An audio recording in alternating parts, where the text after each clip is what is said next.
When Xi Jinping announced the Belt and Road Initiative, or BRI, back in 2013, the world was presented with a vision of unprecedented scale. This was not merely an infrastructure plan, it was a grand strategy to reshape global trade and influence.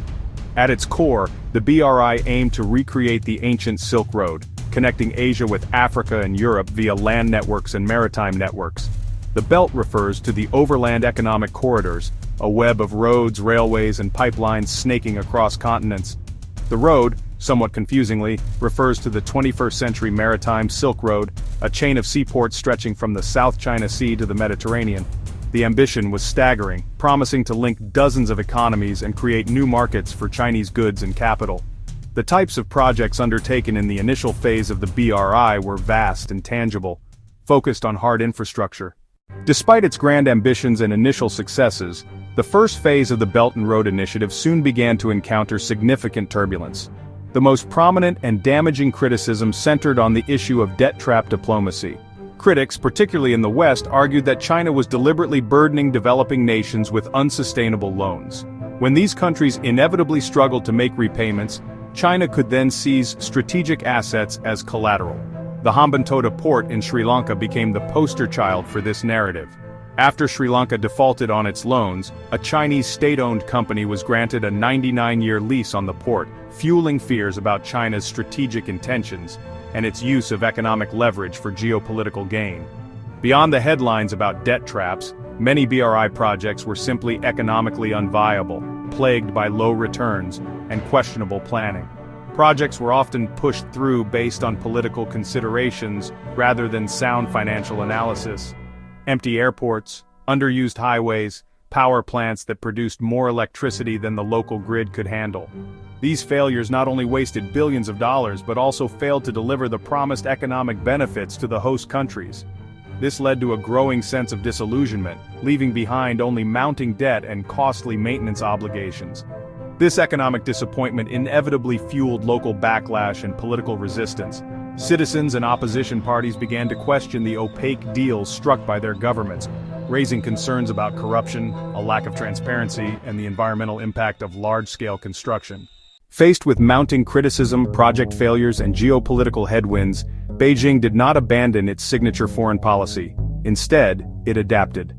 Around 2019, a new phase of the initiative began to emerge, often referred to as BRI 2.0.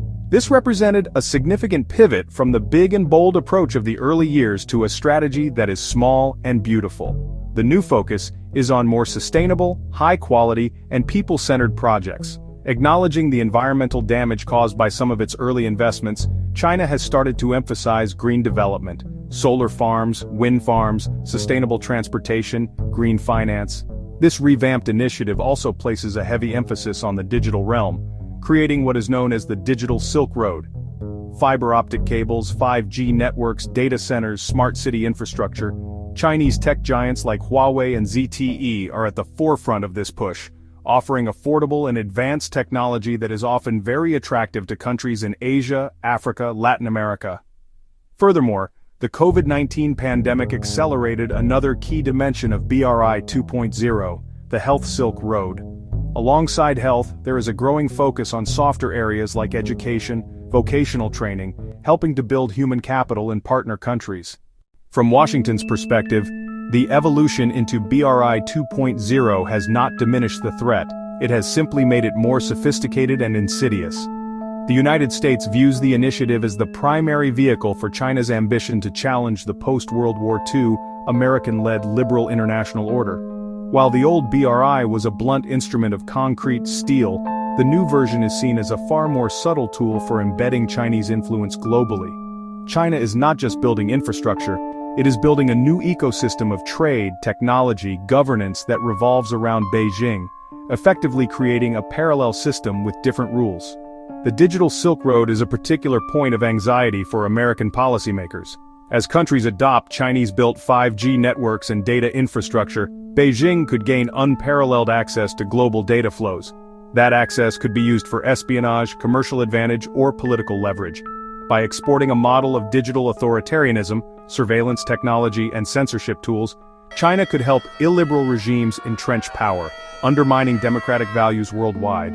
The tech battle isn't just market share for companies like Huawei, it's a contest over privacy, freedom, and the future of the internet.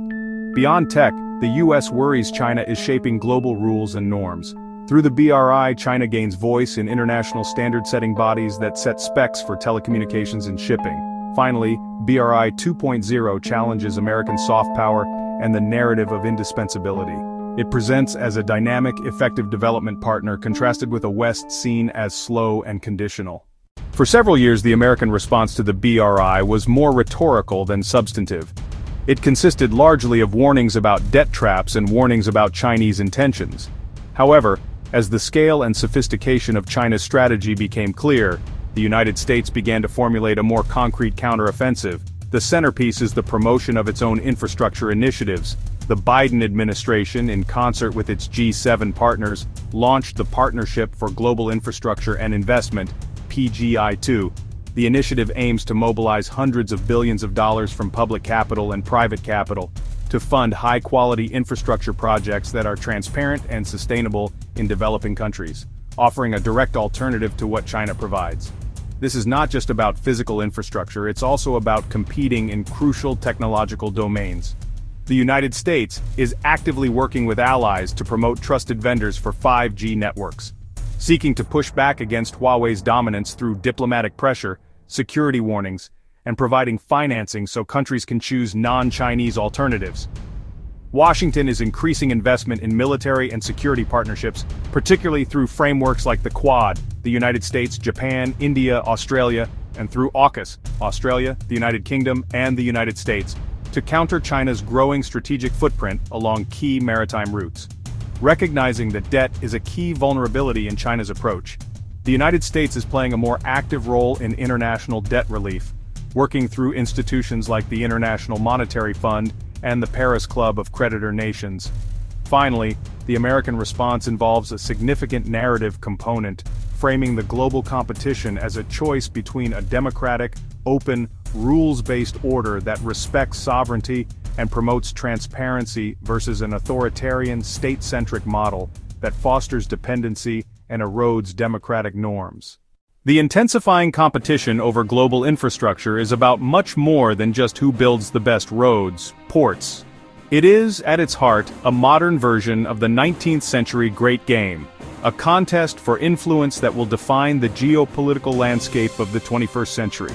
The world is at a critical juncture, and the outcome of this rivalry between China and the United States will determine the rules, norms, power structures that govern international relations for decades to come. At stake is whether the world will continue to operate within a loosely liberal United States-led framework or shift toward a multipolar Sino-centric order with a very different set of values.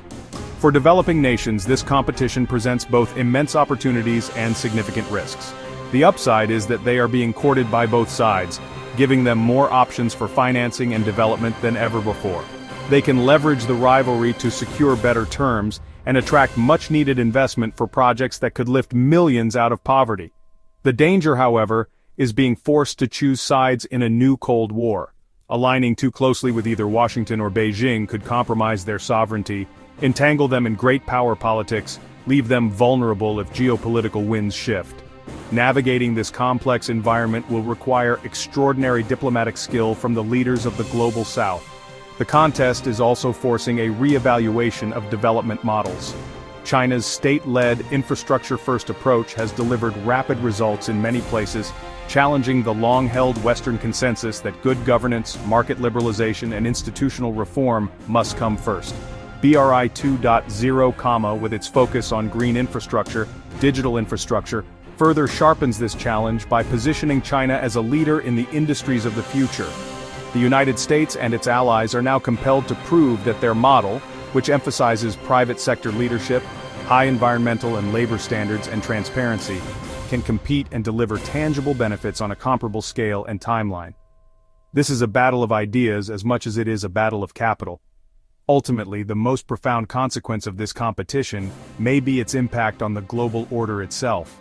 The BRI represents the first time since the end of the Cold War that a non-Western power has put forward such a comprehensive and well-resourced vision for global development. The roads, railways, and fiber optic cables being built today are not just physical connections, they are the contours of the world of tomorrow.